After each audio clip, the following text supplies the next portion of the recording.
ദിവസവും ഉപയോഗിക്കുന്ന ഒരു ഓൺലൈൻ സ്റ്റോറിന് ഒരു സൂപ്പർ സ്റ്റോറി ഉണ്ട്. പുസ്തകങ്ങളിൽ നിന്ന് തുടങ്ങി ലോകത്തിലെ എല്ലാം വിൽക്കുന്ന ലോകത്തിലെ ഏറ്റവും വലിയ ഓൺലൈൻ ഭീമനായി വളർന്ന ഈ കമ്പനി ഏതാണെന്ന് ഗസ് ചെയ്യാൻ നിങ്ങൾക്ക് പറ്റുമോ? വർഷം 1994.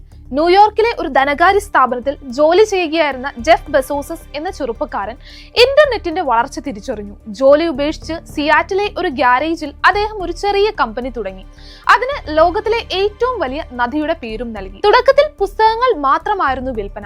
പുസ്തകങ്ങൾ വിൽക്കുന്ന സ്ഥാപനങ്ങളിൽ ഏറ്റവും വലുത് എന്ന ലക്ഷ്യത്തോടെയാണ് അവർ മുമ്പോട്ട് പോയത്. പിന്നീട് കമ്പ്യൂട്ടർ, വീഡിയോ ഗെയിംസ് എന്നിങ്ങനെ നമ്മൾ ഉപയോഗിക്കുന്ന എല്ലാ സാധനങ്ങളും അവരുടെ വെബ്സൈറ്റിൽ ലഭ്യമായി തുടങ്ങി. ഉപഭോക്താക്കൾക്ക് കൂടുതൽ പ്രാധാന്യം നൽകിക്കൊണ്ടുള്ള അവരുടെ തത്വമാണ് ഈ കമ്പനിയെ ലോകത്തിന്റെ നെറുകയിൽ എത്തിച്ചത്. ഏകദേശം 30 വർഷം കൊണ്ട് ഒരു പുസ്തക കടയിൽ നിന്ന് തുടങ്ങി ആഗോള ശക്തിയായി മാറിയ ഈ കമ്പനി ഏതാണെന്ന് നിങ്ങൾക്കിപ്പോൾ എന്തായാലും മനസ്സിലായി കാണുമല്ലേ? അപ്പോൾ നിങ്ങളുടെ ഉത്തരം കമന്റ് ചെയ്തോളൂ.